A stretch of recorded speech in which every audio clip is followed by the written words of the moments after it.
All right, so good morning, everyone. This is Girdhari Lal from National Center for Cell Science, and today what I'm going to share our work from CCR9 and its intrinsic signaling on dendritic cells, and what we have found that the signaling in dendritic cells promotes the differentiation of FOXP3 direct. I have nothing to disclose, so I'll just move on. And before I discuss about CCR9, just brief introduction. Chemokine receptor CCR9 express on a lot of cells. Majority of the B cell express this cytokinin, and in the gut especially. And if you look into IBD, the IBD patient have higher fold of CCL25 expression in the gut, and that's why, because of higher expression of CDL25, people has try to target this as a therapeutic target to control the IBD. And accordingly, there is a CCR9 agonist was developed, and in the phase 2 trial actually shows mild clinical remission to moderate to severe Crohn's disease, but in phase 3 trial, it fails. But then people wonder why CCR9 agonist, while it is higher expressed, is ligand is higher expressed, why it's failed. And then people move on to the mouse, and when they use mouse model, and then if you knock down CCR9 or CCL25, and the gut inflammation is even more severe. And if you adaptively transfer CCR9 knockout cells, in the RAG1 knockout mice, it causes colitis. That means on CD4 T cell, CCR9 has nothing to do, not much contribution other than just the molecule for migration.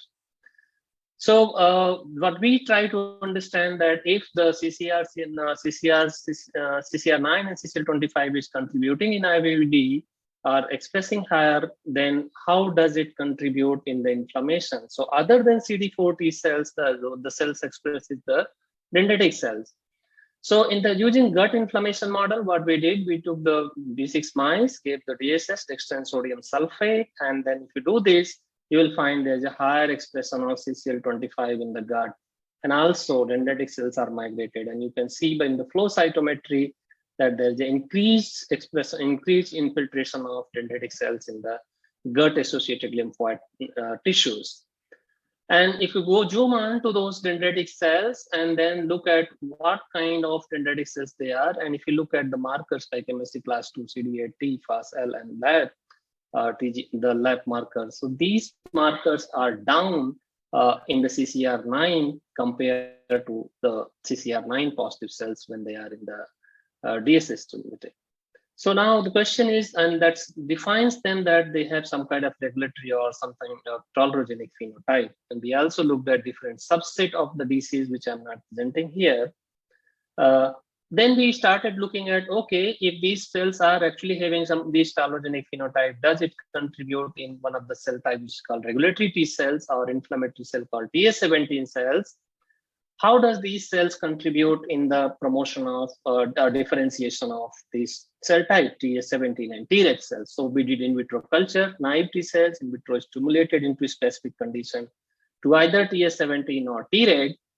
What we find is that whenever we have added when these cells were cultured in presence of CCR9 positive dendritic cells, and when you stimulate with CCL25, the Treg differentiation is high compared to the normal. Now, the same time, if you do TS17 differentiation and if you add CCL25, now you see that there are not much difference between the with or without CCL20. So CCR9 and CCL25 mostly, if you look at developmentally, they mostly expressed in the thymus in the very beginning stage. And thymic epithelial cells is the one which produces CCL25 very high level. And we know that natural Treg differentiation also takes place in thymus. And so we tested that what is the contribution of thymic epithelial cell in the differentiation as compared to what you have CCR9 positive dendritic cells. So looks like they actually showed that in presence of CCL25, there's increased expression of the CCR9, TS17 cells. And so that what I showed you in presence of dendritic cells, now the question is, because both cells were T cell and these were co-cultured, what is the contribution coming? Does the CCL20 work on the dendritic cells or naive the CD4 T cells? So we just cultured naive T cell in absence of any CCR9 positive cells. and added the CCL25. If you do that, in the absence of DC, CCL25 doesn't work. That means it was working through dendritic cell rather than working through the CD4 T cells. All right, so, and we also tested this in CCR9 negative cells, essentially it doesn't work. I'm not showing the data. And then we started looking at how does through dendritic cell it works. So obviously, because FOXP3 cells are known to get signal from TGF-beta and IL-10, and we looked at that CCL25, the production of blocking of either IL-10 or TGF-beta. We have tested TGF-beta, but essentially it doesn't work. So that means the production of enrichment of dendritic cells differentiation, Treg differentiation is not through IL-10. Another factor is TSLP, thymic stromal lymphopoietin. These are produced by dendritic cells, and we started looking at does this cells produce TSLP, and when you neutralize this, you see that the differentiation of Treg is dropped, suggesting that Treg is working through TSLP. Producing DCs are producing TSLPs, and then it's working on Treg differentiation. So in another model that we did actually, we have this adaptive transfer GOVI specific gut allergic model. What is done here is to test that is the DC can actually induce Treg in vivo. So to test that, B6 mice were given OVA and pulrotoxin. This breaks the tolerance, mucosal tolerance, and then adaptively transfer on day 7 either CCR9 positive DC or CCR9 negative DC. And after 7 days, you collect the cells from gut-associated lymphoid tissues and spleen, and measure the cytokine or antibody level in the serum. So what you see that whenever you have given this, whenever we have given the CCR9 positive, the triangle, you see there's increased Treg differentiation. Suggesting that even just by adaptive transfer of these CCR9 positive DCs can promote the differentiation of Treg.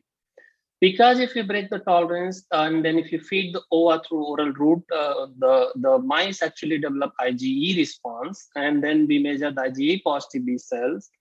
What you see that here,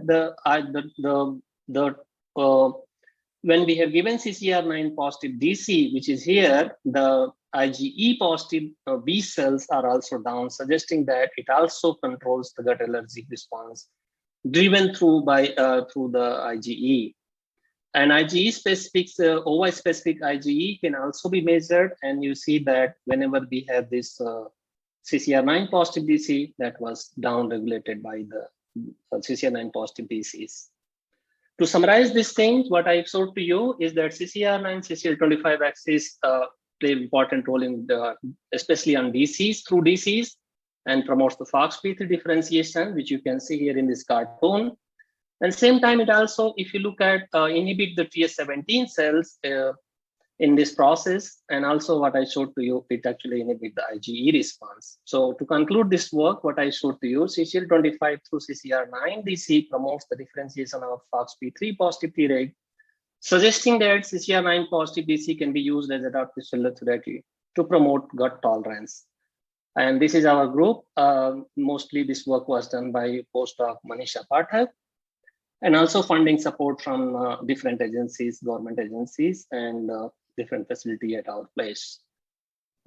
Thank you very much. And I will take the questions. Thank you.